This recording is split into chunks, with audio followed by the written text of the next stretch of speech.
This episode of the podcast is brought to you by our new sponsor, Impact Tactical. They're a tactical outfitter for first responders and military. Me, guys, personally, I can vouch for them and their quality service. I've used them for the last 11 years of my career. Be sure to check them out at impacttactical.com. That's MPAK tactical.com, and be sure to tell them that Two Cops One Donut sent you. This episode of the podcast is brought to you by HRH Combat Arms. They can turn your vision into reality. They specialize in gunsmithing and Cerakoting.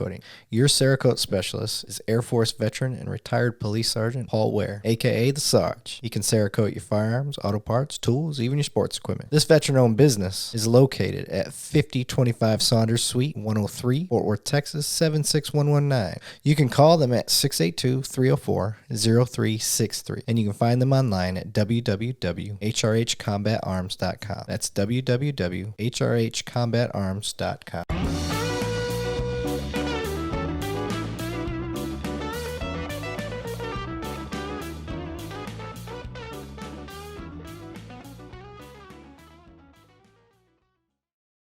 All right, welcome back. Two Cops, One Donut. I am your host, Eric Levine. This is take two because my dumbass forgot to turn the audio recording on. So I am here with another hose dragger that I got on the show. I know all the cops listening like, dude, boring, don't want to hear it. No. We got to have love for our firefighter friends. And this one is Keith Hanks. He is a Massachusetts firefighter and EMS, I believe. I might as well just disclaimer it. If I have a firefighter, you might as well assume that they're also something to do with EMS because they're medical experts as well as firefighting experts. It just goes hand in hand. Not so much in the police world. But Keith, how you doing, buddy? Doing good, Eric. How are you? I'm doing wonderful. I love you got that strong Boston accent. Brings me back to my patriotic roots. Yeah, man. Wicked Pissa, Lexington, Concord Bridge, all that, Revolutionary War. Yes. Right. The Redcoats are coming. I don't know. Paul Revere. I'll just throw out any history that I can remember off the top of my head from 7th grade. So we got Keith on here. Keith is with... he's a strong advocate for PTSD awareness in first responders, veterans. So if you're listening to the show, you're like, what the hell is this show going to be about? Well, we're going to get into Keith's background, where he grew up, how he became a firefighter. We're also going to talk about his ventures with being a first responder, the struggles he's gone through, the stuff that we can do to help.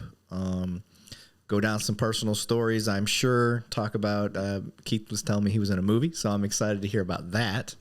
Never been in a movie myself, so that's pretty cool. I had Randy Sutton on. He's kind of like one of the kings of law enforcement. He's retired, obviously, now, but he was in, like, Casino. He was in a bunch of movies, like, as a cop, because he was a Las Vegas PD guy, so it's always cool to hear those types of stories. Hopefully you were in Rescue Me at one point too. But not yet. Not yet, right? That's my favorite firefighting show. Yeah, it's pretty funny. So Keith, let's get back to you, buddy. Try this again. All right. So where did you grow up and what got you into firefighting? So I always tell people that it was a tradition in my family, and in my family, on both sides, there was military, and on my mother's side, there was fire and military. And I grew up with both of my grandfathers from both sides being World War II vets. And, again, like I always joke that I was potty trained at gunpoint because there was a lot of discipline. There wasn't a lot of emotion. It wasn't, an unloving environment, but we're all bucketheads and grunts. And, it's weird because I never grew up being told I couldn't be anything but a firefighter, but the other options were never really made clear or supported, so to speak. So I always knew I was going to be a firefighter.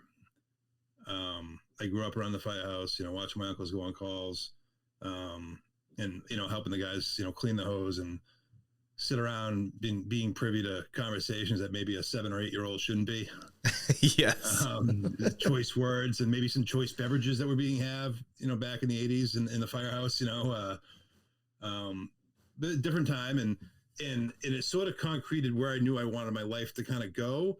To be honest, and I tell people this, I wanted to be a chef. I grew up in my teenage years wanting to go to the culinary school out in Rhode Island. I mean, that is firefighting. And that's what I get to do. It goes hand in hand. You know, and I can cook. I mean, but so I got on, you know, very early. I got on very young into the fire service. I was 18 years old. I actually got sworn in and pinned 2 days after my 18th birthday. Nice. Yeah, I was a call guy, similar to a volunteer, but we got paid and we had like weekly shifts and stuff like that. But so I got in when I was still in high school. I was a senior in high school when I started my career as a firefighter. Learned very quickly how humbling it can be, and that I do not have the world by the balls, as much as I may have told everyone and tried to convince myself at that point. A lot of bad calls right in the beginning, and you know, I know from law enforcement, maybe some guys get it, but from a fire standpoint, those of us who got on back, you know, 25 years ago will say there was a lot more fires back then. Yeah. And when I first got on, I got to go to a lot of fires, and so here I am, 18 years old, you know, studying for English tests one minute and, you know, running out the door to go to fires and, you know, bad accidents the next. And by the time I graduated high school, I mean, I already had, you know, what would be looked at now as a pretty lengthy laundry list of trauma. So when you started out, did you start with family on the department that you worked for? How many did you have? So I had two uncles who were still on at the time, and they eventually both became deputy chiefs. They went through the ranks, lieutenant, captain, became deputy chiefs themselves. One has since retired and one is still active. I think he's coming up on his 44th year. Nice. Damn, 44 years. 44 years. Holy shit. You better be the damn chief. Yeah. He may be working. I don't know. We don't know. We're not in contact very often, but yeah. Okay, so you get started super young. Like, you can't be a cop at 18 nowadays. I know there was a point in time where you could, and you couldn't even buy your own gun. Like, right. You know what I mean? Yeah. You weren't old enough, but I haven't heard of that anywhere in the last 20 years or so. But so 18, one of my favorite things, especially because of TV shows like Rescue Me, which is my favorite firefighting show. Explain the probie stage, because yours would be unique, being that you're a family. I would imagine it was a lot harder on you. The initial training definitely was. There was no room for error with me. The level of expectation was higher than everyone else in that class. And I went to probie school with 9 other people, and they weren't all 18. I mean, it was only me and my other buddy who were 18. All the rest were in their 20s. And there was sort of that added pressure that, hey, you got a family name you got to uphold here. Like, there's no fucking around. Like, you don't get to skip out on this. No, you don't. We're not going to take it easier on you. And I mean, there was times where, yeah, I mean, I would often not look forward to PT days because it was like, holy shit, I'm going to end up like in the suck all day. I know I am. You're the example. I was. Yeah. And, but it was good because I knew a lot. I obviously knew everyone. Yeah. And so there was already that, but yeah, there was some added pressure having family on the side. My dad was a police officer where I ended up where I'm at now, and our last names are different. My parents never married, so when I went through the academy, I got through about 6 weeks in. It's an 8-month academy. I got about 6 weeks in before the rumors, that's Freddie's kid. That's Freddie's kid. And then all the instructors are like, oh, and that's when it really started. I get tased, and I get tased in the worst possible like way you can get tased. All the bad stuff. I got sprayed with pepper spray on both eyes instead of just covering one and getting it on one side. And it was brutal. So I totally understand where you're coming from when it comes to having family on there. But what's cool, it's cool for you though, because you were, I didn't grow up down where my dad's at, so I didn't have the benefit of seeing all those officers all the time. There's a few that I knew, but not many. Where you going through, I mean, I'm sure some of the instructors you probably have seen since you were a little kid.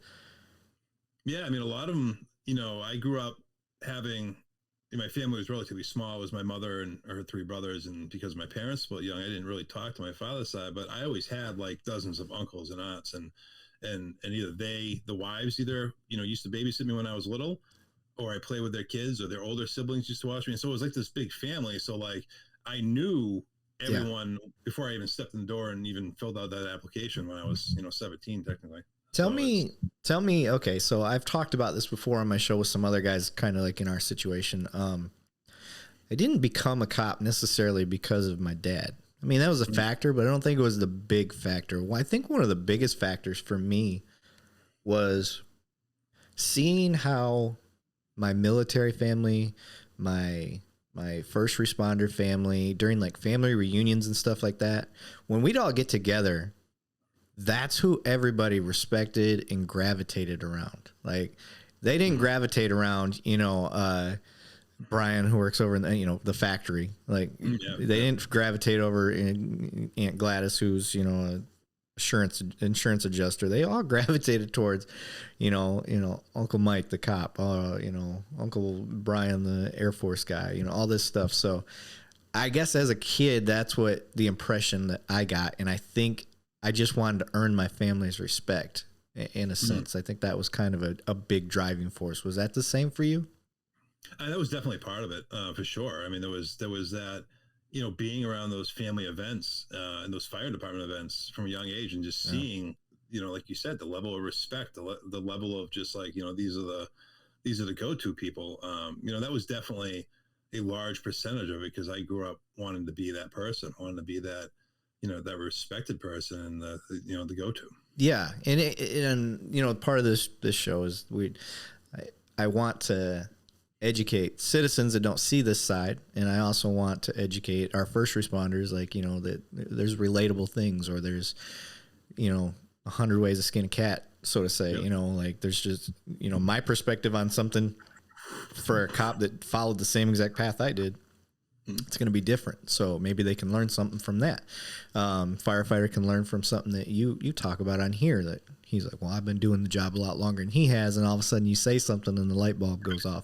So, in that, with us in our family members, and we're talking about that level of respect, it's not an ego thing. For me, it's not an ego thing. It's not like, oh, I want the respect and the power. It's the, I want to be that person that my family can lean on for the others that aren't confident enough to do that. Like it's that service heart mindset, I guess.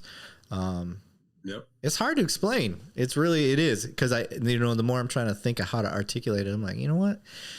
Every way I think to explain it, it kind of sounds like I'm being douchey, and I'm trying to be like, there's that line, right? Yeah. I think there's a line between it being, what you just said, and our egos, because I think there is some ego out there in the public safety area, but there's that line, and I think for a lot of us, especially those of us who start with a family who does this line of work, there is that like gravitational pull towards that, like, these are the go-to people. These are the leaders in society, and I want to be part of that. Yeah. And it's not so much like, hey, look at me, look at my badge. It's not that. It's more of like, I want to be the helper. I want to be the person people can rely on. Yeah. Yeah. I agree with that. So, all right, sir. So you get hell through your training period, your academy. Now you get to your full-time duty station.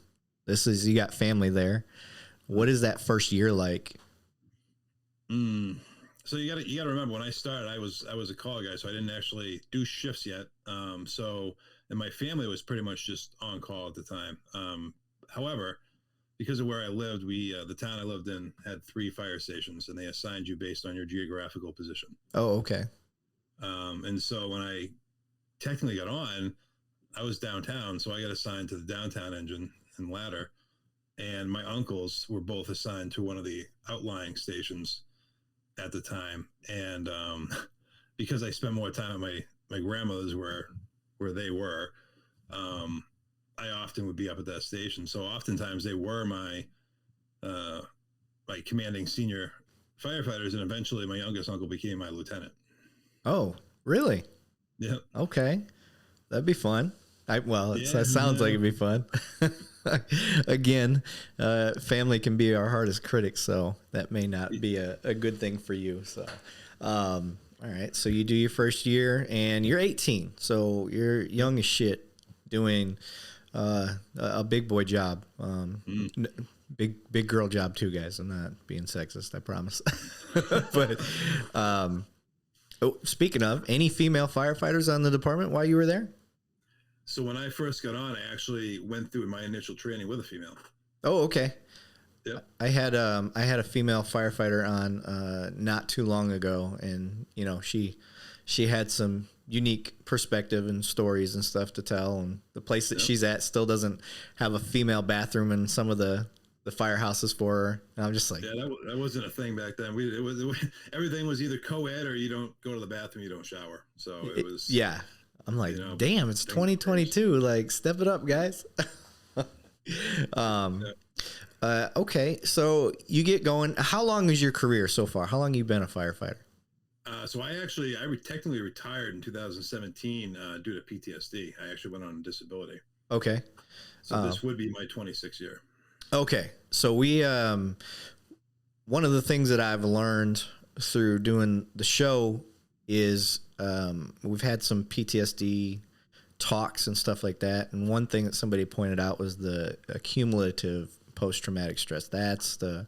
It's not necessarily this one triggering event and that's what citizens have asked me, like has there been a big event that you haven't been able to get past? We're trying to improve PTSD, and I love it. I love that people outside the job are trying to help.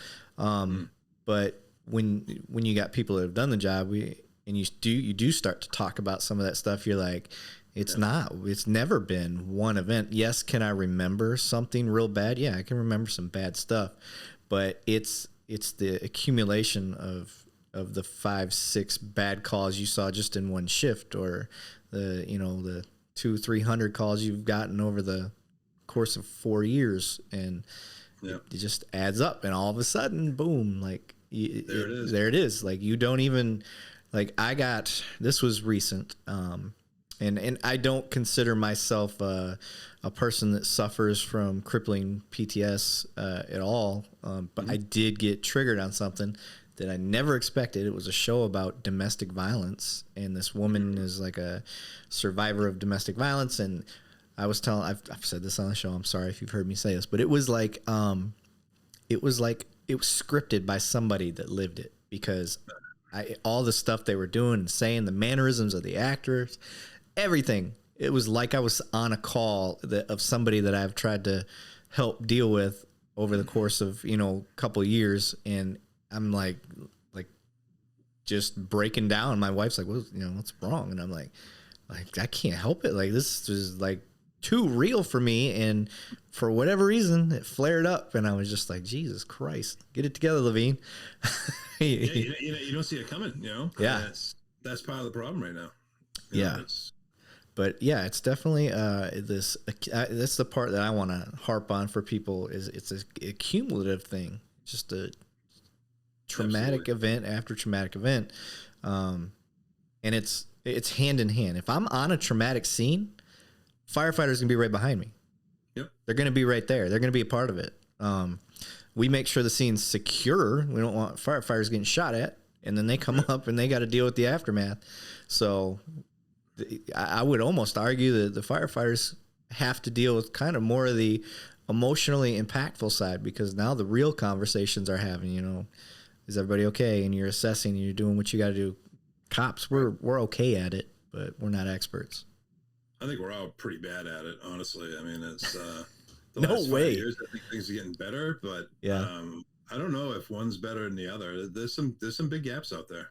The firefighters I've worked around, maybe it's because I work at a major city, those guys are like pros. Like, when they show up, if it's an injured officer, like if I see that fire truck come around the corner, I calm down a little bit. I'm like, all right, cool.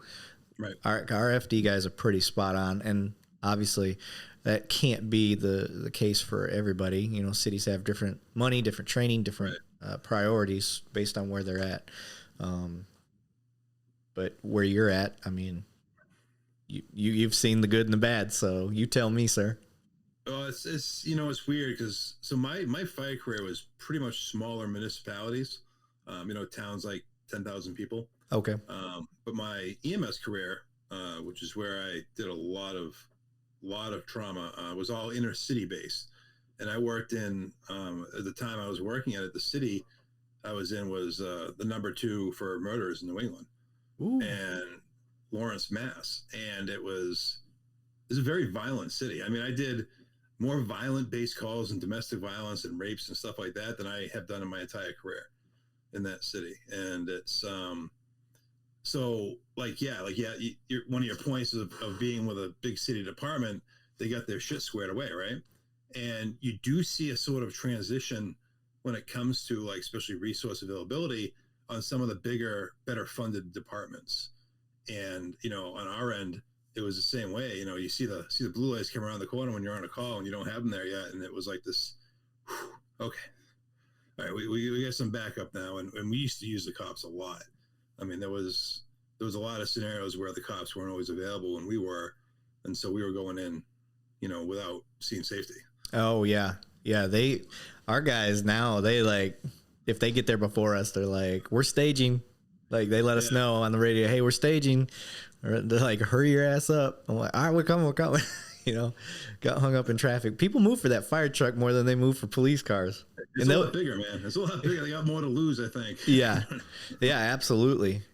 Man, where I'm at right now, we're dealing with street racers, and they blocked a fire truck. They're doing not street racing necessarily, but the donuts. They'll control an intersection, and they'll just sit there and do donuts, stand in the street, filming each other and kid stuff. I've seen the YouTube, TikTok videos of that stuff. Yeah, and they think it's really cool to block off the intersection. Meanwhile, there's a fire truck trying to get to an emergency, and this fire truck can't get through. And I'm just like, you have no idea who you may have just killed. I mean, let's be honest. You could have killed somebody, even though you didn't kill somebody physically. When you know, you think of like what kids do, right? And I think just in that very statement itself of like 18, 19-year-old kids blowing shitties in intersections, and it's like, you know what I was doing when I was 18 and 19? Yeah. You know what I mean? I was crawling and burning buildings, going to auto wrecks. I mean, did I goof around in a car? Yeah, but I wasn't your typical teenager. You know what I mean? Right. And so to like hear like other kids who weren't part of the upbringing that I was, to be like, oh yeah, we used to party every Friday night. It's like, I remember a couple parties, but yeah, I was always just waiting for the next emergency. You know what I mean? I couldn't, you know, if you would have asked me at 18, you know, Levine, you ready to be a cop? I would have told you, yeah. If you'd asked me at 21, you ready to be a cop? Yeah. But now that I'm almost 40, I look back and I'm like, you weren't fucking ready. You weren't ready at 25. Like, yeah, you weren't ready then. And if I could change things, I would say 25 is a good starting age to become a police officer. Just because of the decision making and the life experience, you know, that developmental stage, because your brain's still developing from till you're about 25 anyway. So firefighting, you know, at least you're not holding a gun. And at 18, you know, our risk taking is a lot more prevalent. So I'm almost like, yeah, hell, a 17-year-old firefighter would be good for me, because my dumb ass is not going anywhere near a fire. Y'all are crazy. So, all right, sir. You have this career. You get medically retired. So, from PTSD stuff, what's the story behind that? So, I actually got diagnosed with what they call complex PTSD, which essentially is a cumulative PTSD. I got diagnosed in 2015 while still on the job. And at that time, I was working my municipal fire job. I was working private EMS. I was teaching. So I had 3 jobs, or 2.5 jobs, essentially. And that was pretty much the way it was my whole career. I always worked 80 hours, working the different jobs and going. And so when it ended up being a form of administrative betrayal that sort of got me to be like, I need to get off the job. This is just everything with my PTSD is just too much. When I got off, I ended up discovering a new trauma, and that was my loss of identity. Yeah. And it was huge. It broke me. And so I actually, instead of initially doing better because I wasn't on the job and I wasn't subjecting myself to daily traumas because of the job, I actually hit a downward spiral for a very long time, because I went from being Fireman Hanks and EMT Hanks and Instructor Hanks to now being sit on the couch Hanks. And I sort of lost that camaraderie and that connection with a lot of the men and women I used to work with when I left. And I lost that identity and I lost that purpose because the job was all I ever had. And so I found myself in this new position at almost 40 years old, just about 40 years old, where I had to figure out who I really was. And I did not do it very quickly. It took me a few years. Yeah. We see that a lot with just retired guys. My dad did kind of a transitional thing for him. He's a private investigator, has to still upkeep his credentials and stuff like that for police work here in Texas, but he is still just on the outskirts of police work because he's got to go talk to cops occasionally. Right. And so he's got kind of a good transition. But guys like you, or guys that don't have that transition, if you're not mentally ready, or if you've never had that conversation or even thought of it, a lot of people don't even think about it. They're like, all they think is that immediate, like, fuck yeah, I don't got to take calls, I don't got to do this, I don't got to do that. They're like relieved of all this stuff, but then you don't realize, like, first responders, most of us, that's all we hang out with, that's all we talk to, that's the life, that's how we relate. That's how we are. I have made it a point, because I kind of picked up on this stuff at a younger age. Most of the people I hang out with are not first responders. Most of them. I don't hang out with other cops. I enjoy having conversations that have nothing to do with police work. And once you've been friends with, and I recommend this to all of our first responder friends, once you've been friends with them long enough, like, it takes a few months for them to get all your stories out of you, because that's what they want to hear. Yeah. But once you get past that, then you get to find out who you are and how you hang out with people that aren't in the business. And it's healthy. I think it really helps you out. You can really start to have those real conversations. You know, if you did have a tough call or something like that, and you don't feel comfortable talking to your spouse or family about it, sometimes it's nice to have that third party, that friend that is just kind of not associated with any of it. And you know what I mean? Like, and that's what I dig. I got a couple buddies that I've met. You know, I had a neighbor that moved in. We were the same age. Kids are around the same age. So I talked to him quite a bit. I talked to another family that our kids all go to the same school. End up having a lot in common with that guy. Shout out to Brandon and Jeremy, my boys.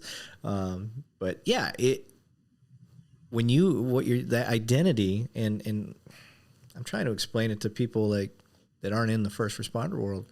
You know, if you've been the man at a mortgage broking place, you know, you were the boss man, and then all of a sudden, you know, your time's done, you retire, you get injured, you know, and you can't do that job anymore, and you don't have people relying on you, and family, they don't have much to talk to you about now because you don't have the stories from work or whatever it is.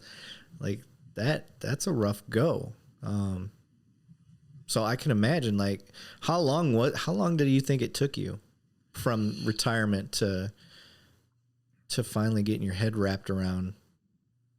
It was a weird journey, you know, and I kind of started that journey right away in 2015. And when I get diagnosed, you know, and, you know, I started advocating. I was, you know, I like to joke these days that I'm like one of the OGs of, you know, PTSD advocacy in the first responder world, because I started doing it back in 2015.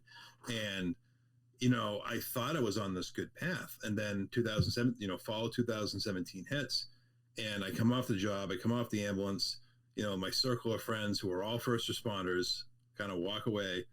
And I'm like, oh, what the hell? What do I do? And so it took me a number of years. It was probably 2019 before I really, you know, pulled my head out of my ass and started hitting what ended up becoming this accumulative trauma, all the way from my childhood, all the way through my personal life, the job, the tie-ins between the two, like all of it. I finally realized that I had to hit this shit head on, or I was going to kill me, because I already had, a few suicide attempts at that point, and I needed to get a handle on this. And so by 2019, I was definitely on an upward slope when it came to like my healing and my trying to find that new identity, but I wasn't there yet. Okay. So you had attempts, and I think it's important for first responders to hear, like, were you taking medication at the time? Were you seeing therapists? Where were you at with your journey at that time?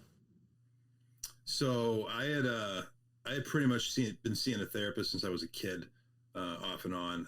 But most recently, as an adult, I had been sort of paired up with a trauma therapist through McLean's Hospital out here in the Boston area since 2015, when I got initially diagnosed. And so I had been working both with medications, without medications. I had been on medication most of my life, so I had tried to get away from it because of what medication does to your organs and stuff.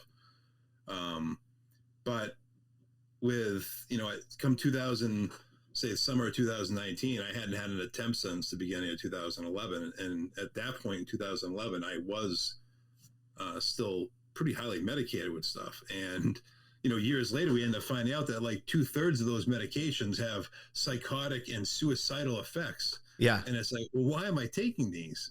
So it's a combination of a lot of stuff. But it was really, come the summer of 2019, or at least the beginning of it, that I had started making some headway with my trauma and started seeing what could be the light on the other side. Okay. Now, bringing the medication factor in there, was there any stigma amongst the people you worked with for that few years after you were diagnosed of, were they talking shit behind your back? Were you open with them about what you found out? I mean, this is typically in our world, we don't talk about it, and we sure as shit don't tell people we're on meds, but some people do. That's starting to become, that stigma starting to be broken. I was always, especially, in my EMS career, I was always very open to the fact that I took quote unquote crazy pills, because that was the only way to be able to talk about it, right? It was kind of make a joke about it. Mm-hmm. And, but at the time, years ago, I was misdiagnosed as bipolar, because I hadn't come out about a lot of my trauma, and they didn't take the job into account at the time. And so when I actually got diagnosed correctly, and I, was going in for my shifts at the firehouse, whatever, everybody kind of already had an idea. And for the most part, in the beginning, there was some support, but there was also this like mentality, okay, well, we're going to help you get into whatever program you need for whatever help you need. But I think they expect me to come back like, fixed. Like snap the fingers and I'm fixed and I'm better and I'm back to being whoever I am. And yeah, that wasn't the case. I gotcha. Yeah, that makes sense. Having, friends that have gone through AA and stuff like that, and, ignorance of my own part. I'm like, all right, cool. You're good to go now, right? And they're like, dude, it's a fucking journey of the rest of my life. Yep. And you start to, you get older, you get wiser, you start learning these things. But admittedly, when I was younger, I was the same dude. I was like, you should be good to go now, right? And that's just not the case. You have to, but having the conversations is important. And, especially with a guy that had been in the career field as long as you had, the impact it would have on the younger firefighters hearing that you had went to go get help, I think is important, that you've done medication. I think one of the reasons you were able to hit this harder than most, you said you've done therapy since you were a kid. Yep. And that's not typical. Most people don't. They don't have any therapy until much later. And then we all say the same thing. Man, I wish I would have done this shit a long time ago. Yeah, no kidding, right? Yeah, because they do. Therapists will help you. They give you the tools that they have at the time. Now, PTSD treatments changed vastly since the beginning of the Iraq War. Basically, troops brought a lot of that stuff to light after 9/11 and all that. So it's been a work in progress. Things have changed. Some things that we learned we shouldn't have done, and things have changed. Let's just put it that way. So treatments have gotten better and better. And I think one of the things that we're really doing is we've taken away that stigma about getting help. Yep. There's still problems with officers and firefighters and stuff wanting to take medications, which I get. I had Bruce Anderson. He had been involved in a shooting on the show, and he said he had refused to take medication, and then finally he legitimately has a PTSD moment on the show, just explaining the story, and he's it's triggering memories and stuff like that. That's why it's one of my favorite episodes, not because of his suffering, but because it was real, and people got a chance to see it firsthand. And he talks about him he's currently on medication.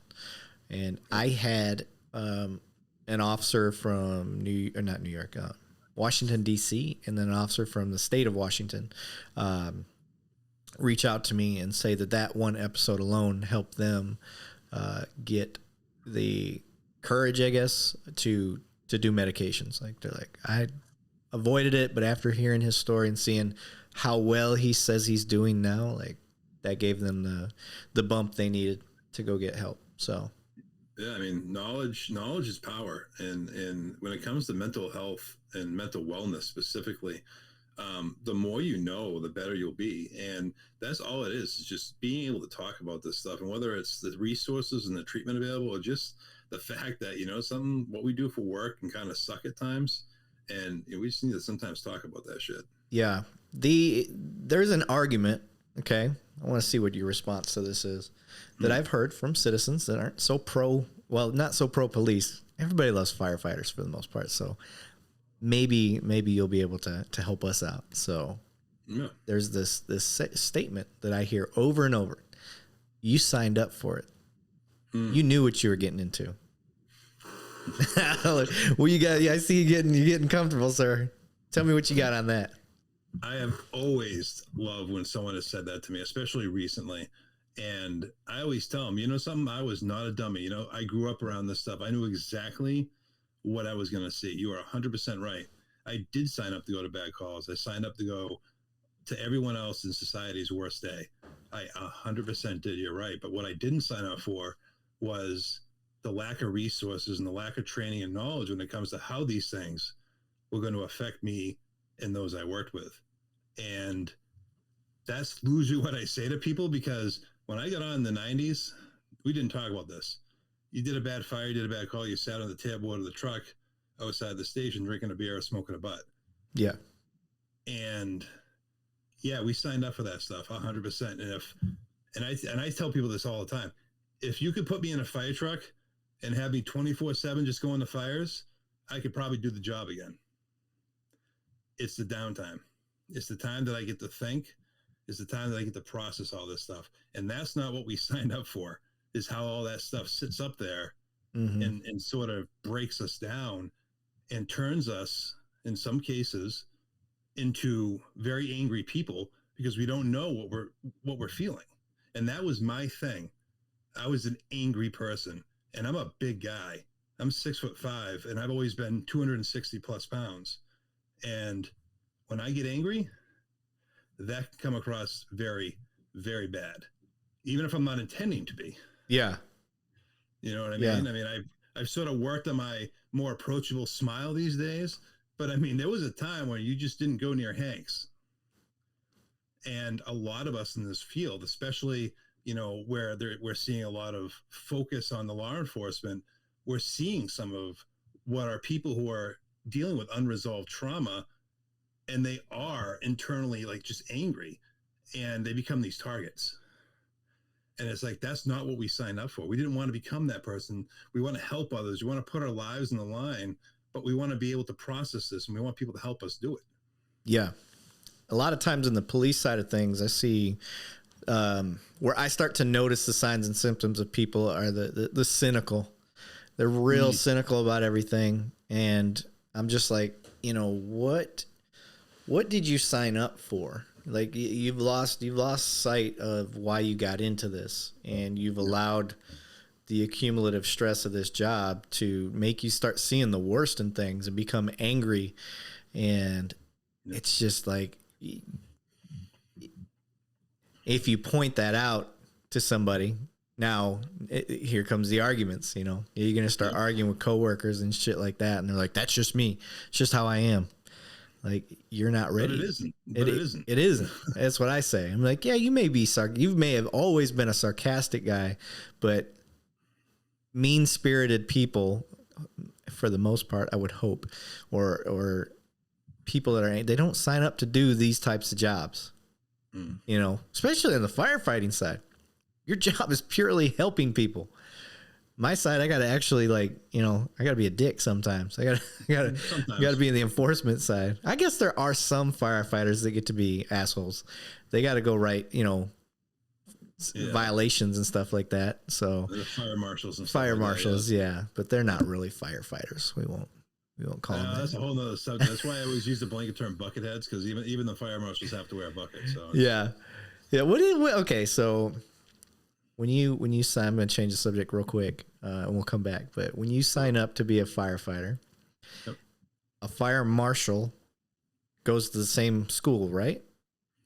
Well, it depends. I mean, there's a whole different training to become a fire marshal, because a lot of it, depending on where you're at, what municipality or city you're at, a lot of that is more code enforcement than anything. Some combine what code enforcement and inspections with fire investigation. But when you get into like big cities like New York, they have different units for all that different stuff. So a fire marshal out there may just be in charge of inspecting high rises, and then you have to go to that school for that. But out where I was, the fire academy out here in Massachusetts runs all the code enforcement stuff for the state, and then locally, the local fire marshals do both. They'll be running calls and then doing inspections on certain days too. So it's kind of like, because there's a lot of small areas out in Massachusetts and New England, that a lot of officers on departments have multiple duties beyond just going to calls and stuff. Okay, I wasn't sure. I didn't know if marshals, like, are you a firefighter first, and then you're like, I want to go write tickets, or how does that work? I think it's combined. I mean, I know some areas the marshals do carry guns and they have law enforcement capabilities, but they're there to inspect and enforce fire law, fire code. Okay. All right. Okay. Back on task. Sorry. I start tracking. I'm like, you know what the fuck does a fire marshal? How do they get to that point? I didn't know if they were just disgruntled firefighters that can't be on the... intrigued me. It never really intrigued me. I went through what I had to for code enforcement and stuff, but it was never my thing. I had an arson investigator on here. You know, they got dual creds. You know, they get to do both sides of the house, and he, having been a police officer at one point, he made the argument that he thinks the better the better arson investigators are those that were cops first and then become arson investigators versus doing the fire side and getting the arson investigation training. We had both. We had both in the first department I was on. We had both police investigators and we had our fire side investigators, and they collaborated on each investigation. Okay. Yeah, it's interesting. I've been to a couple arson investigations, and I picked their brain. I'm like, how the hell do you tell where this fire started from? And they're like, well, you can. They start pointing out, well, you can see the origins there. It looks like this is where the most of the heat came from. Yeah, burn patterns and stuff like that. I was like, dude, that's pretty neat. Like, science is cool, man. Yeah, I'm telling you. But I can't get in. Ladies love the firefighters. You know what I mean? I can't get into the smell, and then there's nothing about a fire either during or after that appealed to me, other than visually seeing a big ass fire. You're like, oh, that's kind of cool looking. But yeah, a lot of people don't think of what else is involved, and the smell lingers with you forever. Like, you never forget it. Even years later, you can still drum it right up. Yeah, my grandfather was a firefighter. I think it was completely volunteer firefighter department. I don't remember. There's somebody always at the house. I remember that, but they only had one station in the city, maybe two. But as a kid, his personal pickup truck was like it had the lights, he could turn the lights and sirens on and stuff like that. So if I was with him and a fire kicked off, I would always get to go. Well, he was really high ranking, I think he was a captain when I first remember him being a firefighter, and then eventually did the chief thing. But we went to a fire. He always rode in the van. It was like it was like a Ford van painted red, and it had medical supplies in there. So he'd always ride in that thing. And I remember sitting in the passenger seat, and the back doors opening, and the heat was so bad. We were across the street. The heat was so bad, like I had to have the window up, like, and I had to put my head behind, like, where the metal was blocking, because if I was forward in the window, like, it was bothering me. And he opened those back doors and was like, "Eric, don't look back here." And then I'm like starting to automatically look back there. And he's like, "God damn it, I said don't look." Like, he don't ever swear at me. And then, so I didn't at first, but then I could smell burnt flesh. And I didn't know that's what I was smelling at the time. So then I looked, and it was a girl around my age. And it was much worse in my head than it probably really was, because I think she had just had a burnt arm. You know how your memory messes with you over time? But in my head, she was burnt all the way up. Like but it probably wasn't that bad. But yeah, so that was the moment I knew I'd never wanted to be a firefighter. That'll do it. That was the trigger. That really was. I was like, nope, the cops don't have to deal with this.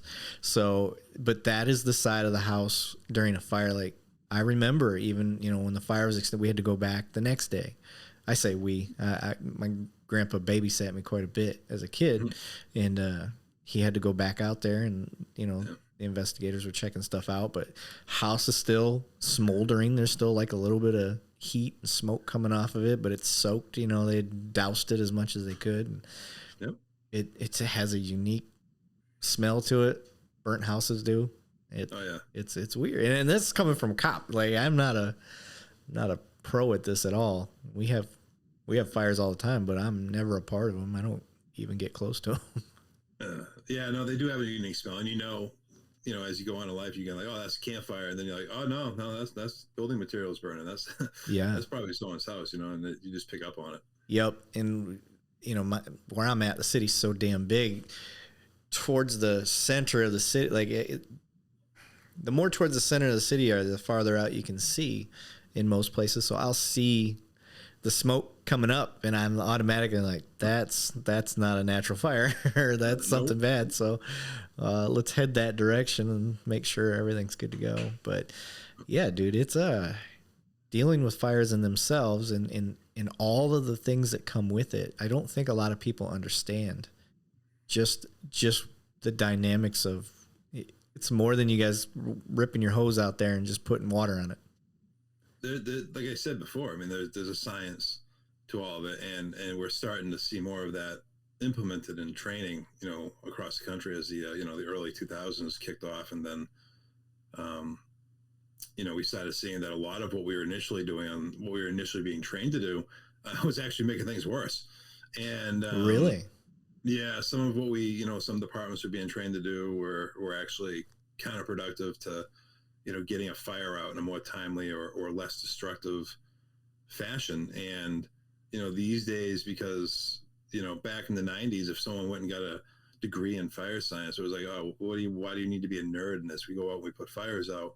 And now, because so many of those people who got that degree have now become fire chiefs or instructors, we now realize that so much of what we used to do, we were doing wrong. And science has helped us approach fires not only to better extinguish or to whatever, or to cause less property damage, whatever, but to keep ourselves safe. Yeah. And that's the big thing you're seeing a lot with like cancer research and better turnout gear and better air packs and everything. Safety's become a big deal because we're using the science to sort of do our job better and safer. Yeah, I argue that because I've got my master's in criminology and criminal justice. I kind of got a dual thing, and people are like, that's what you do. Well, yeah, it is what I do, but learning the statistical side of things and learning different perspectives on all of criminal justice career field, because it all affects what I do. So having that knowledge I don't want to say it makes me a better cop, because I don't think having a degree makes you a better cop. I don't think having a degree necessarily makes you a better firefighter, but it does give you perspective. It does provide opportunity to promote and do stuff like that. So it definitely helps there. But the perspective you get from your cohort, whoever you go to school with, people in different career fields that are all first responder related or criminal justice related, like that all really does help. And so I argue, like people that are like, you should get a business degree, or you should get something outside of what you do. And I'm like, I disagree. I like what I do, and I like learning. The police world is just one view on a very wide array of topics. So very true. I want to hit them all. And if you can get, I didn't even know there was a fire science. That's pretty cool. Yeah. There's a few. There's like fire technology. There's fire administration. There's fire science. There's like, protective systems and all that. There's different ones. Yeah, that's pretty neat. I'm a nerd. I like that stuff, man. Oh yeah, me too. I'm the same way, man. The more I can learn, like I said, knowledge is power, and I'm always trying to learn new shit. Yeah, you could tell we're both products of the 80s and 90s, because that was beat into our heads. Yep, it was definitely. I remember that would say knowledge. It come across the screen. The more you know. Oh yeah, you remember those? Yeah, and G.I. Joe used to do it at the end of their show. Yeah. Knowing is half the battle. Yeah, you're damn right. Love G.I. Joe. So, all right, sir. You go through this. You get your identity stripped away, in a sense. You fight through some suicide attempts. You medicate. You unmedicate. Obviously, none of that is helping. But something triggered you to start going down a different path and learning how to cope with a new sense of who you are becoming, the next chapter in your life.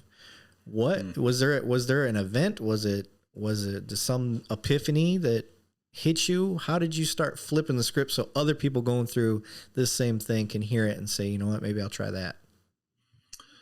So to kind of build to that answer, we go back to the summer of 2019, where I kind of left off earlier. So me and my wife, this is my second marriage. I have two adult children with my first marriage. They are 21 and 20. And my current wife, we got married in 2014. And we already knew, because she has lupus, which is an autoimmune disease. We already knew that, excuse me, having a kid was probably out of the question. But come 2019, we really wanted to, or 2018, we really wanted to try. And so we went through all the proper channels with doctors, and they're like, all right, you'll have to be monitored, but we think you're safe enough to do so. So we ended up getting pregnant in 2018, or my wife did. And we had a due date of August of 2019. So the summer starts in 2019. My wife is a nurse. She works in the ER, and she's done some ICU work as well. And she goes going to work, and now she's, about 7, almost 8 weeks, about 8 weeks pregnant, or 8 months pregnant. And she goes into work, and her blood pressure is really high. So she ends up, long story short, getting admitted because her blood pressure is like astronomical. She's starting to have some serious issues with the pregnancy. And before we know it, we're being sent to, the level 1 trauma center with the specialized birthing unit, because now we may lose the baby, and we're not sure if my wife's going to make it through emergency surgery.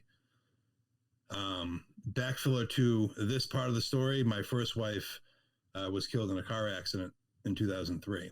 Jeez. So now I've already buried one wife. Yeah. And I'm at a hospital still dealing with my healing with my own PTSD. And I'm being told, would you like to talk to a priest? Because we may have to make some real-time decisions. And I don't pick up on it. My wife doesn't pick up on it, but I hit rock bottom at that point, but I don't allow it to surface yet because I'm trying to deal with the situation. Long story short, my daughter's born. Absolutely no problems. She's 34 weeks. So she's, 6 weeks early. Yeah. Absolutely no medical issues. we had to feed her with a G2 for a while because she couldn't, take a nipple for a while and all that. But she's healthy. My wife actually did worse than my daughter did. Okay. But everyone fared well. And so time goes on. My wife goes back to work. I'm now home with my daughter all the time, and I'm not realizing, but I'm starting to sort of regress. I'm starting to, the trauma from back in the summer is there. I'm not acknowledging how powerful it was. I'm not acknowledging all the facets of my life, both personally and professionally, is tied into. And come December of 2019, I'm like as dark as it can be. And I end up having my last suicide attempt, and which involved a gun. I ended up trying to shoot myself, and thank God the handgun did a double feed, and the gun didn't go off. Damn, that's rare. Yeah, it was a gun that it was my carry gun. It was my range gun. Hundreds of rounds through it. Never had a problem. That night, it jammed. Wow. Now, me being a guy that knows a lot about guns, double feed, especially in a well-maintained weapon that's used regularly, that is rare. That definitely has a whole higher power calling to it. I still have the bullet that got jammed, and it's about 1.5 centimeters repressed into the casing. Wow. And you can see the difference. And so it was that moment. I ended up in the hospital for 2 months after that. And it was during that time that I was like, I got to get out of this. There's something I'm not doing. And I had already had my trauma therapist, who I had a relationship with at that point for, over 4 years. And I started coming out about everything in my life, both, quote unquote, embarrassing or stuff that, others may look down on, whatever it is. But I just came out with every part of everything I had been through. And it was at that time in 2020, right before this awesome pandemic hit, that I actually made huge progress that I had never made before. And I started actually dealing with feelings and emotions that I had repressed because, well, I'm a guy and we don't feel things, and, I don't need this shit. And, I pushed all that aside, not realizing that I was pushing away the only way I was going to heal from all the stuff that had happened to me, both personally and professionally. Yeah. So I have a couple questions, but the first one is, you had a therapist, a trauma therapist. You said 4 years? Yeah, I got teamed up with them in 2015, so it was about 4 years at that point. Okay. So other first responders are going to be hearing this and be like, 4 years, and you had some suicide attempts in between that. Why were you not reaching out to that person? What was going through your head during that time that you were like, all right, I'm having these suicidal thoughts. Should I call my trauma therapist first, or what? Help me through that part. So the biggest thing, so during my time with that therapist, I just had the one attempt in 2019. I hadn't had an attempt before then since 2011. Okay. The biggest thing was I had given myself this sense of, oh, I got this. I'm on my journey, and I let my guard down. And I sort of built up this, what was there before I started dealing with my traumas, this thick skin of, I'm not going to deal with it. I started doing that almost in an inadvertent way with this situation. And so I started going back to old behaviors where I'd go into my therapist, every week, every 2 weeks, whatever it was. And we just talk about mundane shit. And I just let it happen because I was so well versed at that point in my life from years of therapy that I knew how to run the show. And as much as my therapist is one of the best, like literally in the country, I was able to fool him because I know how to lie when it comes to my mental health. All of us do. Anyone who ends up in a really bad scenario with PTS or PTSI, we become our own worst enemy because we can lie to ourselves and tell ourselves we're okay. We can fool a therapist, our wives, or at least we think we can, whatever it is. And that's what I was starting to do. I was leaning back into my old behavior, and I was just lying to myself, my wife, my therapist, and I was just telling everybody I was okay. When at the end of the day, I just wished the lights would go out and never come back on.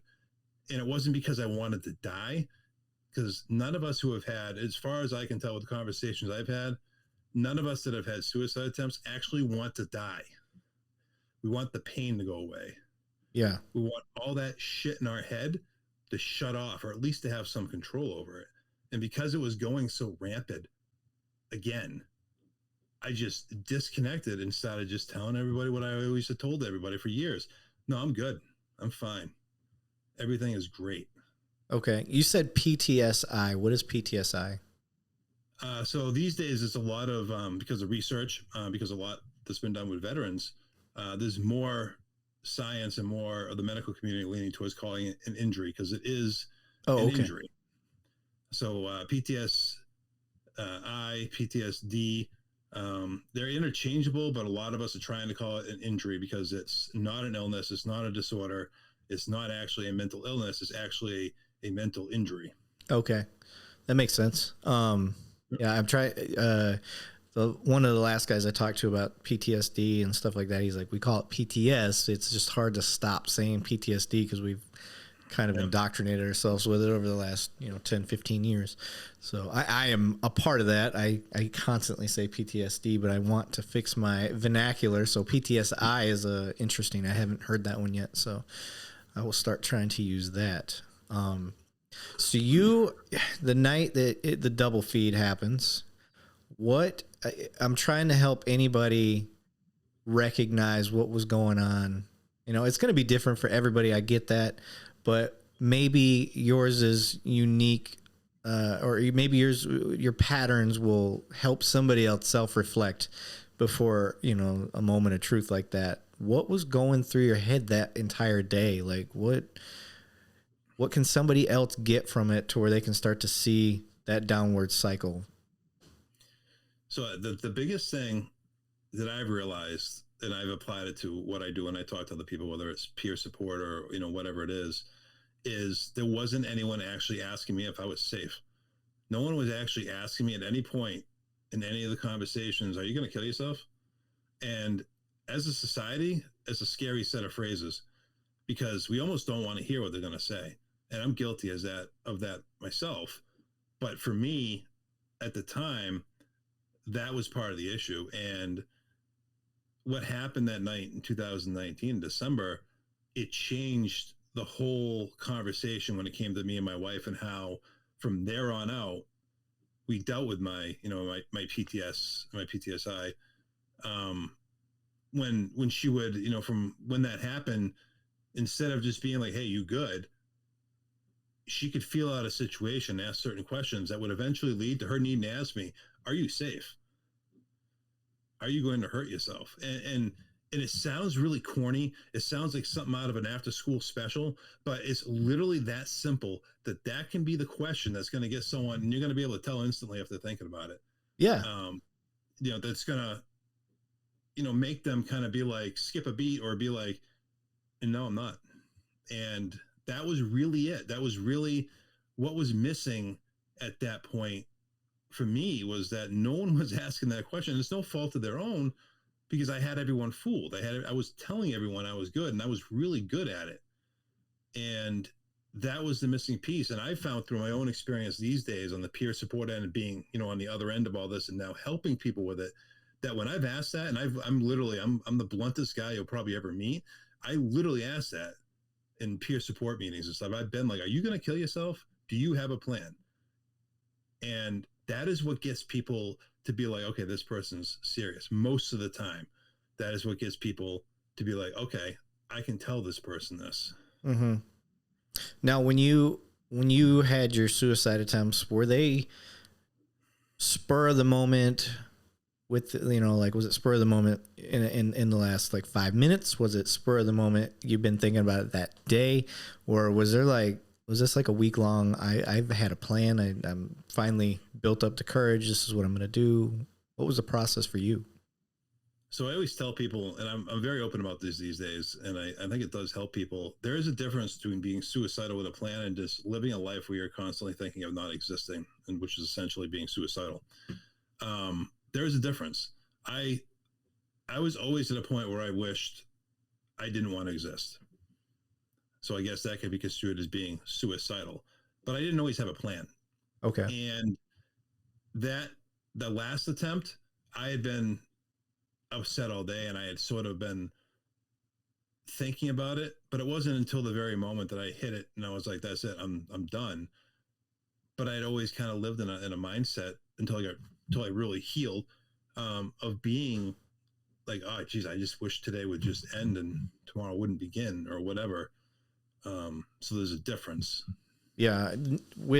So part of what we'll hear within our own career field, first responder career field, is, like, well, don't you think about your kids? Don't you think about, your spouse? And, why would you do, and I don't want to dismiss those questions. I get it. That's a natural thing. So help others understand that can't picture what you're going through in our career field, especially the newer officers or newer firefighters. They can't even fathom what you're saying yet. You know what I mean? Yep. So how do you lose focus of stuff like that? Guilt and shame. It all comes down to guilt and shame. And this has been, reiterated with numerous conversations I've had with other, specifically men, who have been through similar struggles with PTSD, PTSI that I have. And one of the things that I always felt, because, as I progressed as an adult, progressed through my career, I knew there was stuff inside me. I obviously remembered all the bad things I had been through in life. I knew something was wrong. And I knew that a lot of my behavior, especially in up till I started really healing recent years, I knew that was affecting my family. I knew that was affecting the job before I got off it. I knew that was affecting friendships. And so a lot of what comes with PTSD or PTSI is this sort of constant behavior and thinking that you're guilty of so much of a burden on your family, and that there's shame with it because, well, you're a go-to guy. You're a leader. You're a protector. Whatever it is. Why are you doing this to your family? And even though you may not really be doing anything, sure, you may be. And I know I had certain behaviors that were. This guilt and shame becomes so overwhelming that it sort of just disconnects you. And when people were like, because I had someone after that attempt be like, why didn't you think of your daughter? It's like that. I thought that is the only thing I thought about. My daughter and my wife were in the forefront of my head when I put that gun against my temple. And I sat there and cried for 3 hours after I did it. And when people say that, it's like we all are. That's all we think about. We think about all the guilt we've placed on them, all the burden of what we go through, what we've placed on them, how much we have to alter our home and lifestyles and our family get-togethers because of the way I act. All of that shame, and I always joke with people, one of the things that we had to change in my life, and it sounds silly, was I couldn't go to the grocery store for the longest time. And people are like, oh, that's not a big deal. It's like, it kind of is when that's kind of one of your jobs to do because you're not working anymore and your wife's trying to work 60 hours to keep the house up, and now she has to go grocery shopping because you can't handle going. Right. It just manifests that shame and that guilt again. Yeah. And that's a big part of it. And for those who have tried to harm themselves, especially first responders, we always think of our family. Yeah. We always are. Yeah. I think it's good to hear out loud. Yep. Knowing that was what was going through your mind right up till, what potentially could have been the end, Yep. And then the aftermath that happens on any suicide. That's another trauma that people don't get to see, that we have to see repeatedly. Yeah. I mean, you talk about, like where I'm at, population 1 million, 1.2 million, somewhere in there. Suicides happen all the time. I mean, daily. Constantly. So that's a rough go. And then within our own career field, first responders, suicide rates are astronomical right now. And I don't know why necessarily. I don't know what the uptick is. Maybe it's just because we hear about it more often now, where before it was covered up a lot, especially when it comes to life insurance policies and stuff like that. Yeah. That's a factor that I think citizens need to hear about, because we need their support in supporting us Like that's Absolutely. huge. Getting citizens on board with like I said, we signed up for this, but it's not a one-sided thing. We can't have firefighters without citizens supporting the firefighters. We can't have police without the citizens supporting the police, and vice versa, helping out the communities. So that's where I'm trying to bridge this topic is with citizens. If you can help put money towards more awareness, put money towards better healthcare, make that a priority for your departments out there, for your firehouses, because it's real. And it's here. You got Keith, who's you're a family career oriented firefighter. Like it's indoctrinated into you, and there's no reason that you should have had to struggle the way that you struggled, the way that you are struggling, because it never goes away. It's just it's a battle. You're at a better place now, but it doesn't mean, like I tell people, something can trigger it unknowingly, and then you have to go through the steps. That's one of the things I like about some of the mental health training that I've seen is self-recognition, and then going through steps yourself, like forcing yourself. Like, me personally, one of the first things I do if I see that I'm starting to have an issue, I go work out hard. I mean, right away. I go out and I'll run for an hour, whether it means I run, walk, but I make sure there's nothing left in the tank. And those endorphins hit, like I'm chemically, we talked about the science of things. I am chemically fighting the chemical imbalance that's happening in my own brain, because I'm triggering that through my thoughts. People don't realize that the science behind your chemical makeup, like thoughts can control that. It's like a placebo effect in a sense, except you're triggering a bad chemical reaction, and that's where we start to spiral. So one way to start fighting that is just start flooding your brain with endorphins through vigorous exercise. Like that's a very easy. It doesn't always work, and I don't want people to think, oh, that'll fix everything. No, that's not. It doesn't. It especially depends on how long you let the thoughts manifest. But for me, like I know as soon as I get off this podcast with you, I'm gonna go for a run. Like because this is a deep, heavy conversation, and now it's gonna weigh on my brain for the next week or so. So I'm the same way. After this, it's gym time for me, and that honestly, in the last 6 months, that's been a kick I'm on is getting more physically in shape, because I'm in my mid 40s now, and I've kind of let myself go. And one of the things I've noticed is that it's instantly grounding when I go to the gym, and I start getting those endorphins going, and I start really working that body. It takes that fight or flight and just makes it disappear, and you're just focused on the now. And you just do it. And the whole time you're like, God, this sucks. And then as soon as you're done and you get a chance to change and shower, like that high, you're just like, fuck, I'm so glad I did that, because I didn't want to do it the whole time I was doing it. And that's the same way for getting help in general. For getting help. Like I know anytime that I've reached out to somebody or wanted to talk about something, I very fortunate. My wife is she's who I lean on. Like if I'm having a rough go, like, I can talk to her about that stuff. And, I get a lot of pushback from people that are like, I would never tell my wife the stuff I see. I would never tell her the worst of the worst. I don't want her to go through that type thing. And I'm like, this is a 50-50 or 100-100, whatever you want to call it. I need her. I need her to be that person for me, and she's willing to do. We wouldn't have got together if we weren't.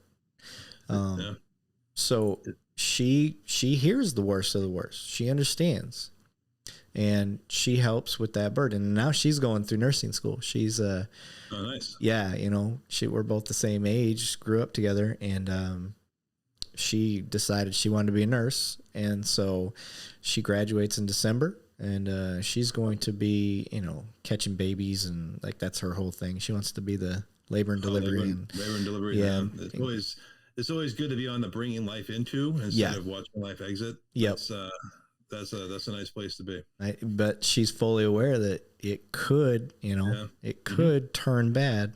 So I think she's had enough training, prep through me, over the course of my 17-year career in this stuff that I think she's mentally capable and ready, and she knows that I'm a shoulder she can lean on if I'm that person for her. Right. Sometimes, it may not be that way for her. I may not be the person that she's comfortable leaning on. And so anybody out there that's family of first responders, if you're not that person and you thought you were going to be, let that fucking ego go. Yeah, man. Because let it go. Whoever they choose to lean on, like, let them do that. Let them get through that process, because it ain't about you. It's definitely not about you. And that's one of the things I would like to try to bring a stigma off of. Don't make it about yourself. Right. Because, obviously you're going through the stuff that you went through. Did you have go-to people other than your therapist? I mean, so my wife's always been a pretty good rock for me. I mean, she comes from the job. I met her on the ambulance. Oh, nice. Yeah. So she gets to life to a point. But I mean, I had my therapist, and I had a friend that was like, if I want to like just talk dark shit and swear and drink some whiskey, it was cool, and he could be that ear. Yeah. But really, and I say this now, and I mean it, I've learned that it all comes back to the person. And it sucks to hear this, and it's kind of like acid in your mouth, but it all falls on you when it comes to your healing and your treatment and getting better and moving beyond the lifestyle of whatever the mental illness is, or if it's PTSD, PTSI. It all falls on you. You have to be honest. You have to be honest with yourself first before you're going to be honest with any therapist, a coach, a invasive treatments, whatever it may be.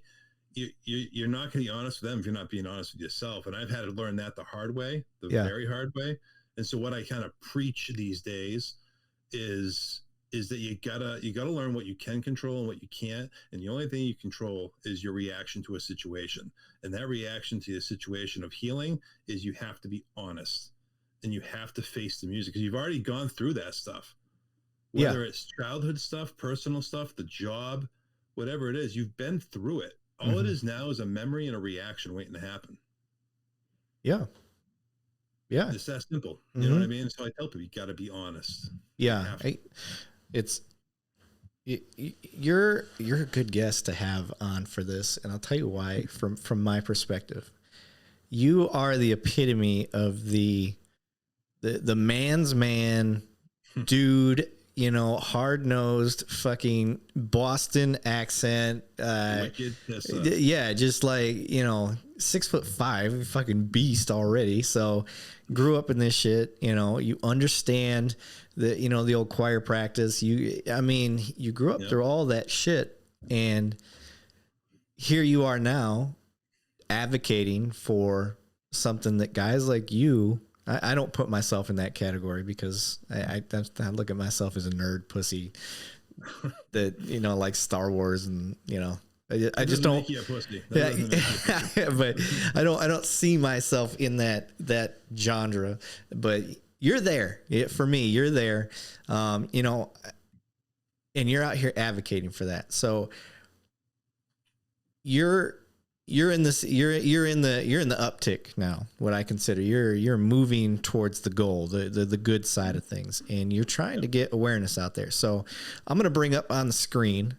And I want you to start talking about what it is you're doing now to advocate for guys like you, guys like me, out there to start healing. You got this Facebook link here. So tell me about this group that you created.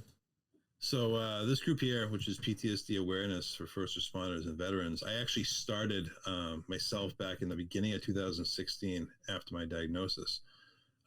We're now gone international since then. We have members from Australia, Portugal, China, England, mainly all in the U.S., men, women, cops, firefighters, veterans, family, spouses. A lot of times family and spouses are forgotten. And it's literally just a forum for anyone to come and be like, hey, who has resources, for this out in Idaho, or, hey, I had a really tough shift. Anyone mind if I vent? Or memes, support memes, motivational stuff. And we've grown to about 3,500 members, which is great. And I always tell people, anyone can join who's in the first responder world, be it a first responder, past or present, or family of. And we just try to support each other. We try to get word out.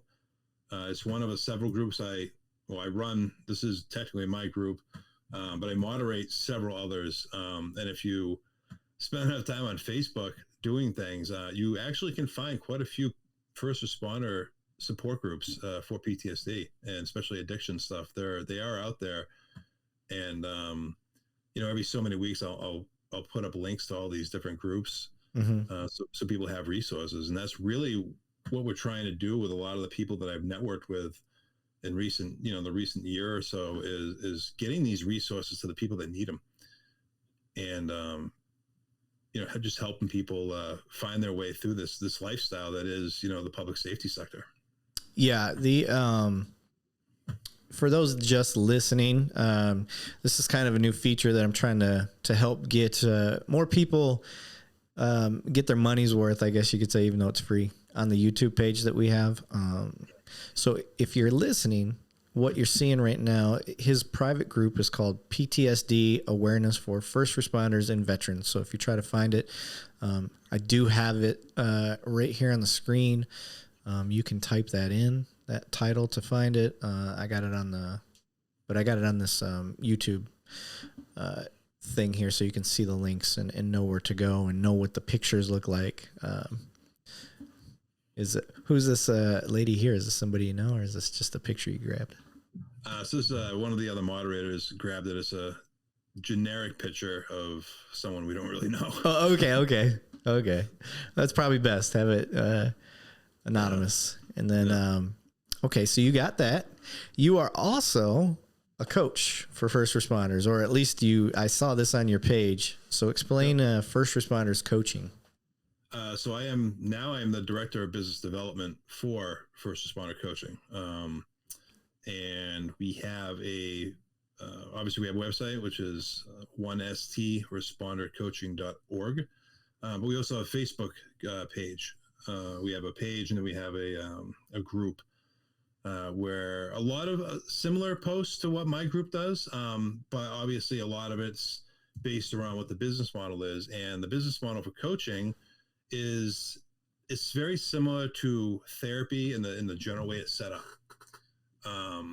And the difference is with coaching, for anyone who doesn't know what coaching is, it sort of started in the corporate world and in churches. This is how Fortune 500 companies or whatever built great leaders and CEOs and all this other stuff. It being brought to the first responder world is a very new thing. And this particular business, we call it FRC, and the founder is Jen Anderson. Her model is 100% based on the first responder lifestyle. And we only coach first responders and their families, and our coaches are only first responders and their families. And the way it differs from therapy is that in therapy, you go to a therapist and you're depressed or you got trauma to work on. That therapist is educated in that. They are a specialist, and they're going to guide you to that outcome. You came there with this problem. This is the problem we're going to solve. This is what we're going to do. We may solve some other problems along the way, but they kind of guide that conversation, right? And with coaching, the person being coached is the expert. We're all the expert in our own lives. And believe it or not, we actually have most of the answers to the things we always question in our lives. And part of what we do in coaching is it's 80% listening and 20% asking powerful questions. And it's a lot like therapy in the sense that you can talk about the trauma, sure, but with coaching, you can coach anyone on anything, whether it's finances, relationships, marriages, the job, transitions, promotions, demotions, being injured, health. But the person being coached kind of leads that conversation, and the coach themselves kind of helps that person see a different perspective and maybe get to that answer by asking those questions that maybe someone else wouldn't. And when I first met Jen back in October of 2021, it was sort of one of those Facebook group. I put up a bio in a new group I joined, and she's like, hey, I'm looking for someone to kind of be across the stage for me, so to speak, to sort of talk about mental wellness and trauma and tie in coaching to it. And so we started this relationship where she began coaching me. I received coaching, and I started setting new goals in my life. and started realizing that the more I was held accountable to these goals and these things I wanted to accomplish and these changes I wanted to make in my life, the more these goals started becoming obtained. And so we started there with coaching me, and then I became a coach. I went through the 12-week certification program, and now I have like this whole new file folder of skills that I didn't really have before when it came to like conversation. And I've only been able to build off what I do now with talking about PTSD and doing podcasts and doing the public speaking and everything else that I do. I've been able to build off that because now I know a little bit better on how to listen to someone and to pick up on keywords and to engage in conversations on a deeper level. I got all that through coaching.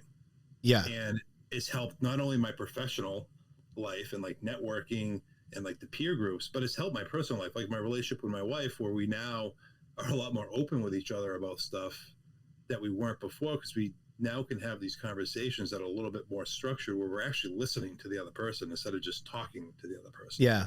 Talking, waiting for your chance to talk versus actually hearing what they got to say. Yeah. I'm a big advocate of that. I try to, like, when I'm dealing with people on a scene, I'm like, all right, you're talking at me and I'm trying to say something to you.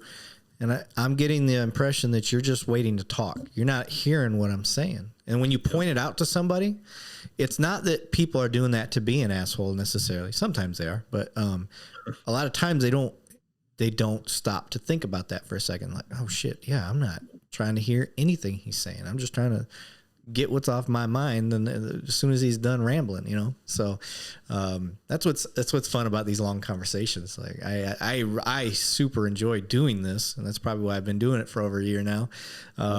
Is I enjoy talking to people, and I think it's kind of a lost art. And the more we can point out to people, like, we improve our relationships with each other, with ourselves, by stopping and listening and actually absorbing what other people have to say, versus just waiting for our turn to talk. And honestly, I blame technology. I mean, we live in a time now where you can live in your basement for 6 months straight without having to leave the house. Yeah. You know, I mean, we have conversations through our wrist phones now. When it comes to text, most people don't pick up the phone and call anyone. They just text each other. So we've lost that listening, talking art that was so instilled to us when we were kids and, the previous generations. Yeah. I drive people nuts at work, I find, because you're upstairs, the person I need to say something, like, I'll send you an email, but I run up there, but as the email's like in space coming to talk about it. And they're like, you just sent me that. Like, I could have read that. I'm like, yeah, but I want to talk to you about it. Like, I want to have a conversation. And then I send the email for record. That's it. Just so you don't forget about what we talked about later. But I'm a face-to-face guy. I want to talk to you. I want to actually see your facial expression. I want you to be emotionally invested in whatever it is I'm saying, whether you believe it or not. Anytime you talk to somebody face to face, there's a level of emotional investment there. And that's what I look for.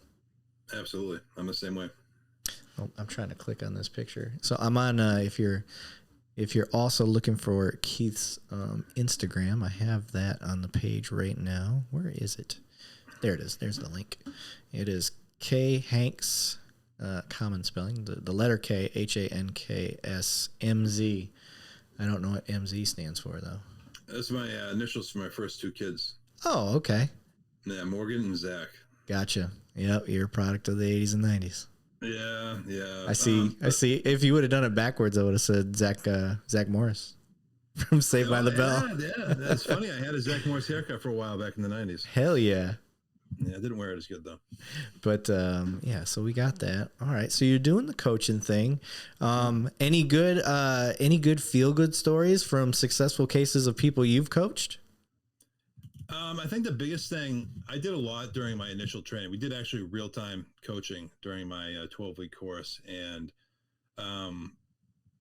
one of the things we always find a challenge in our lives is sort of, especially when you have kids, and I know you'll get this, and a lot of listeners will get this. When you have kids, you lose time.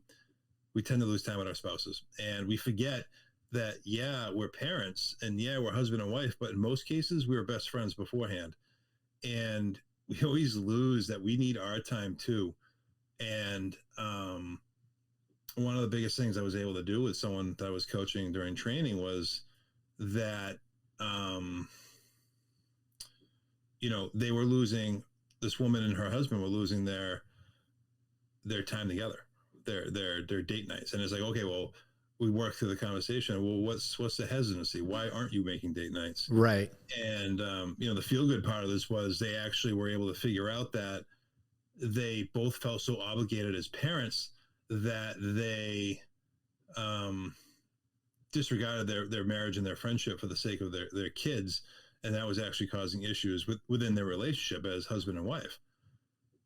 Yeah. And so they actually started having like scheduled date nights. And then what was kind of cool is me and my wife just kind of fed off it, and we started getting back into having our scheduled date nights. And it's amazing when you get down to the core of who we are as people and humans, like the connection we actually have. And that situation in itself was proof of that when you get to the skin and bones of who we are as people, that we have this connection, and we all, in the end of the day, have a lot of the same wants and desires. And that was one of the biggest things I learned out of that particular session, was that we all want to do the right thing, but sometimes we do the right thing for the sake of our own, whatever it is, our own needs. And it doesn't always have to be that way. Yeah. My wife and I, we do a really good job. This year we decided to try something different that people have kind of turned their nose up to, I found. They were like, are you guys okay? Like, are you guys getting a divorce or something? We are doing individual vacations with the kids. So this year she took the youngest to Disney. I'm taking the oldest to Montana.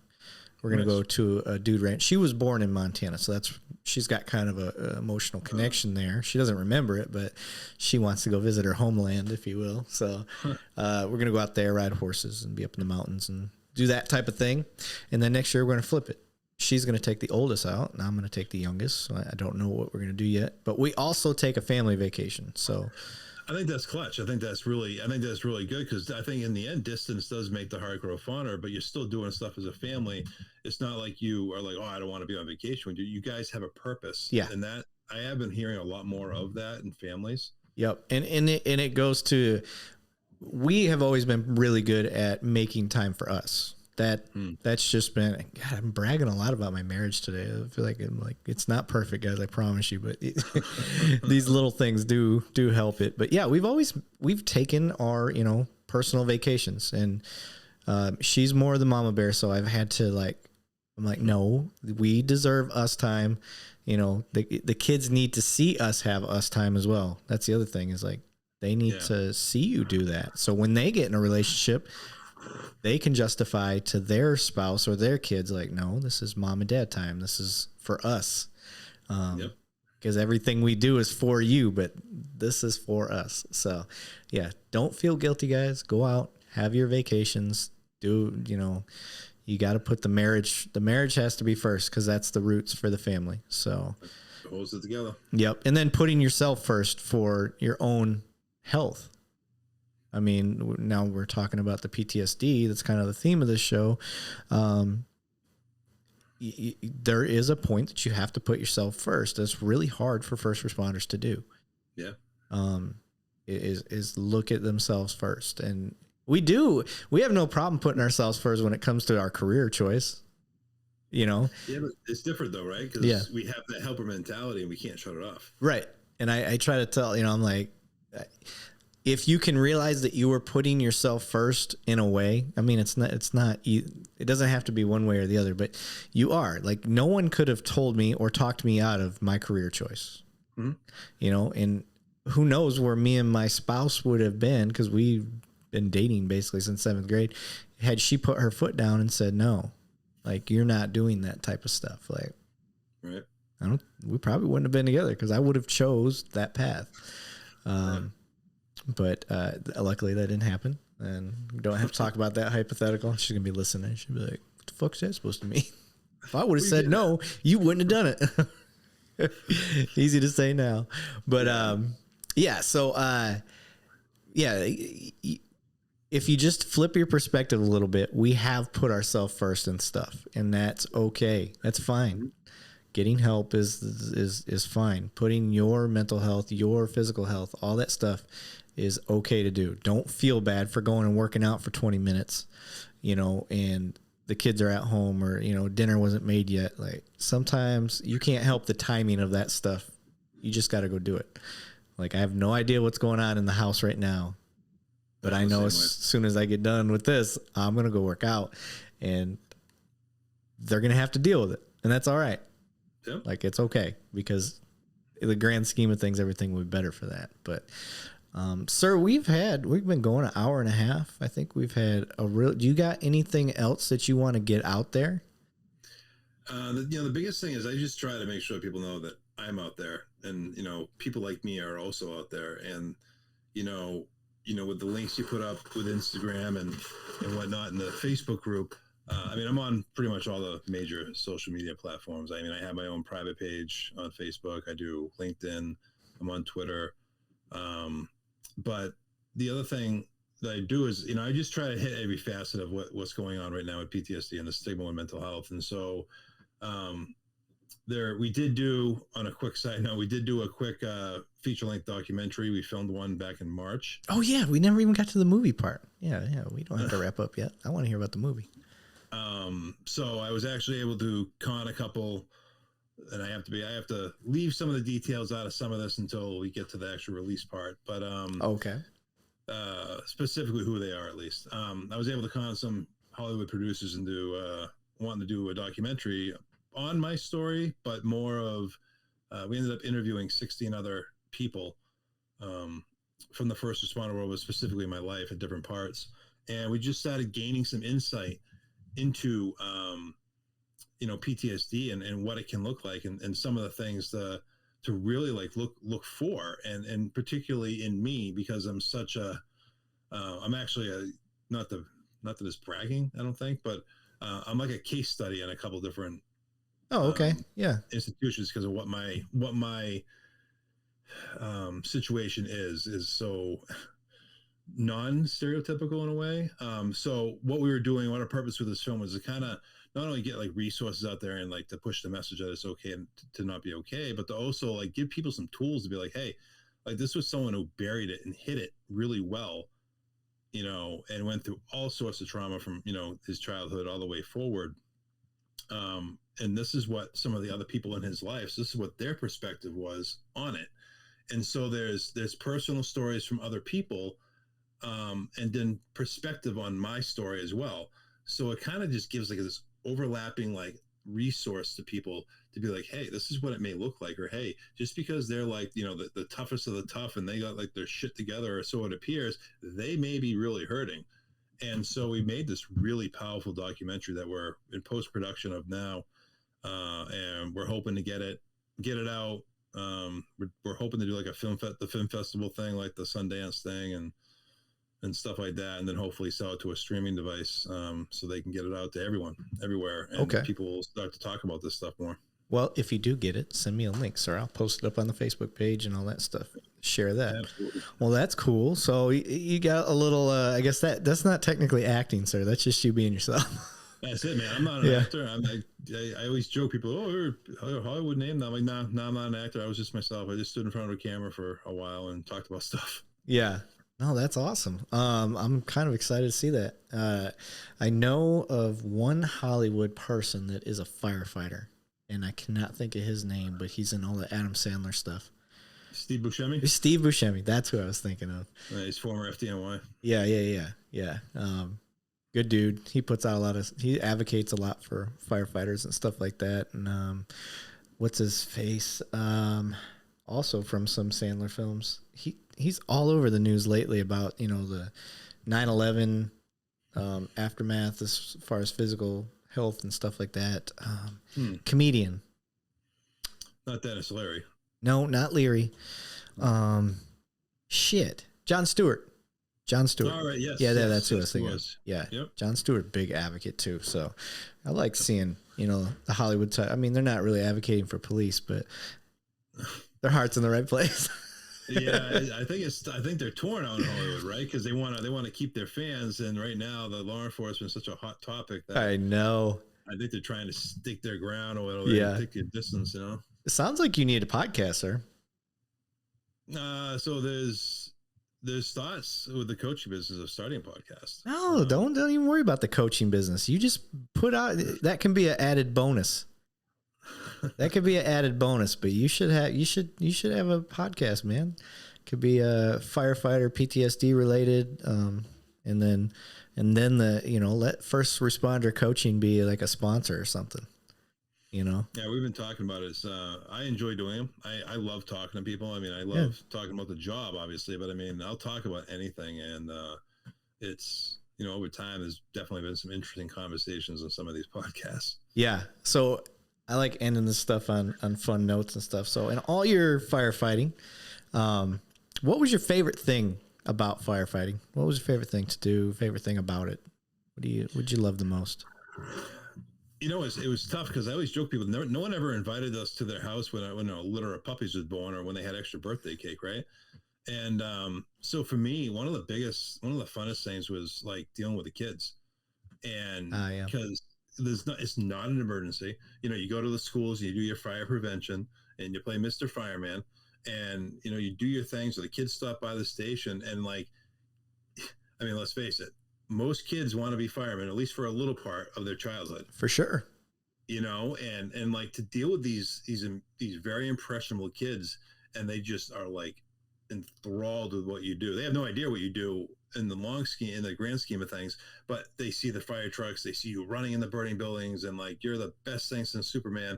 And like that was always my favorite part, was going to the schools, dealing with the kids, having the kids come to the stations with tours, and just like talking to them about, like, you know, obviously a detached version of what I do for work. Yeah. And that always made my day. And that was, for me, that was the best part. And, you know, obviously running in the burning buildings is probably second, but yeah, you know, psychos. I don't know how you guys fucking do that stuff. Not me. It's all about the adrenaline, man. There's no way. I remember on patrol, there was a house fire, and we were fairly certain nobody was inside, but it was one of those things where somebody, you know, had to open their mouth. There might be somebody in there, you know, not a police, but just a citizen watching. And so I'm like, well, let me try to get a little closer, see what I can see. And I couldn't get close. I could not physically get close. And I remember thinking, I'm like, I know those suits are really good, y'all wear, but they ain't that good. Like, they can't be. That was a heat that I can't explain. It's not an oven heat. It hurts. It hurts to stand here. And I'm not even close to it. Even across the street, still hot. Any firefighter will tell you, you know, when you go to these fires, you have to shut off that inner voice that's telling you not to go in, because in human nature, you don't typically subject yourself to injury and pain, right? Willingly.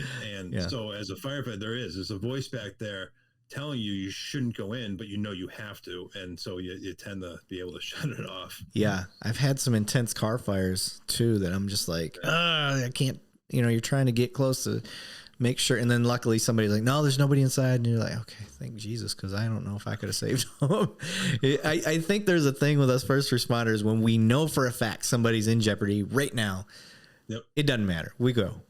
But when you don't know and you're like, oh, you're trying, like, fuck, man, I can't even stare at it. My eyeballs, like, this is the thing. If you haven't been by an intense fire, your eyeball juices like start to like dry out, like, and feel the heat. And you're just like, you can't even stare to see if somebody's in there, you know, a dog or a stuffed animal. You know, I've done some dumb stuff to help save kids crap.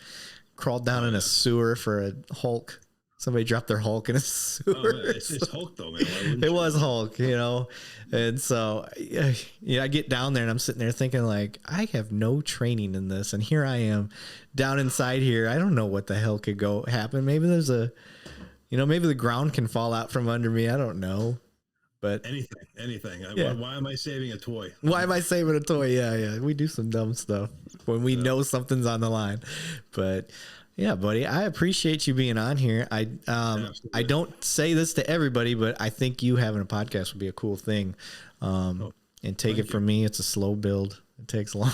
I've been doing this a year, and it's just that the more people hear it and see it, the bigger it grows, and hopefully, you know, your message gets out there and If you, like I tell everybody, just knowing that I've helped one person makes it worth it to me. Yep. Yeah, it's true. It's true. And I think the more we talk about it, the more we do these, these interviews, the more people talk, the more that message is going to spread. And I think the more people are going to be willing to, to talk about it. Yeah. And your accent alone is going to bring people in. So, oh yeah, well, they're going to associate it with Tom Brady, and then we're going to have a common ground because everybody knows Tom Brady. So. Right. You should just have like some sort of idolization in the background, or just like a shrine to Tom Brady. A goat shrine. Shrine. With a Sam Adams beer like sitting right underneath it for sacrifice. Well, all right, bud. I'm gonna end this, and I appreciate you being on, bud. Awesome, Eric. Thanks for having me on, man. It was great.